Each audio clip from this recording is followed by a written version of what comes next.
Tarsali ITI Vadodara ખાતે અને છોટાઉદેપુર જિલ્લાના જિલ્લા કક્ષાના દિવ્યાંગ રોજગાર અને એપ્રેન્ટિસ ભરતી મેળાનું આયોજન કરવામાં આવ્યું હતું। વડોદરા અને છોટાઉદેપુર જિલ્લાના કક્ષાના દિવ્યાંગ રોજગાર એપ્રેન્ટિસ ભરતી મેળાનું આયોજન આજે આઈટીઆઈ તરસાલી ખાતે કરવામાં આવ્યું હતું અને સાથે આ જ સ્થળે સ્વરોજગાર માર્ગદર્શન શિબિર પણ યોજાઈ હતી, જેમાં મોટી સંખ્યામાં દિવ્યાંગ નોકરી વાંછુક આ રોજગાર અને એપ્રેન્ટિસ ભરતી મેળાનો તેઓએ લાભ લીધો હતો। સ્વરોજગાર શિબિરમાં પણ સહભાગી બન્યા હતા। ગુજરાત સરકારના શ્રમ કૌશલ્ય વિકાસ અને રોજગાર વિભાગના અધિકારીઓએ આવનાર તમામને પ્રેરક માર્ગદર્શન પૂરું પાડ્યું હતું।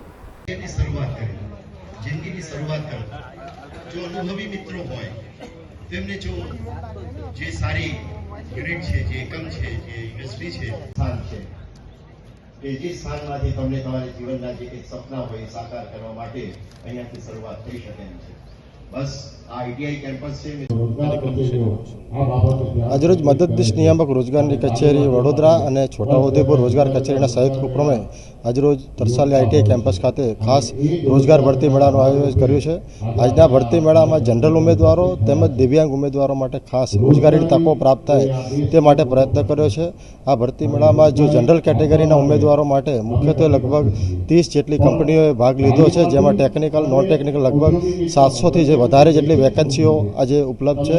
તેવી જ રીતે દિવ્યાંગો માટે પણ લગભગ 12 થી 13 જેટલી કંપનીઓ ઉપસ્થિત છે, જેઓ દિવ્યાંગોને લગભગ 100 જેટલા દિવ્યાંગોને રોજગારીની તકો પ્રાપ્ત થાય તેવું આજનું આયોજન છે।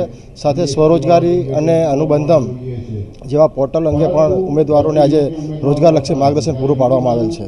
સમાચારોના સતત અપડેટ માટે TNN ન્યૂઝને YouTube પર સબસ્ક્રાઇબ કરી બેલ આઇકોન પ્રેસ કરો અને અમારી સાથે જોડાયેલા રહો Facebook, Instagram અને Twitter ઉપર।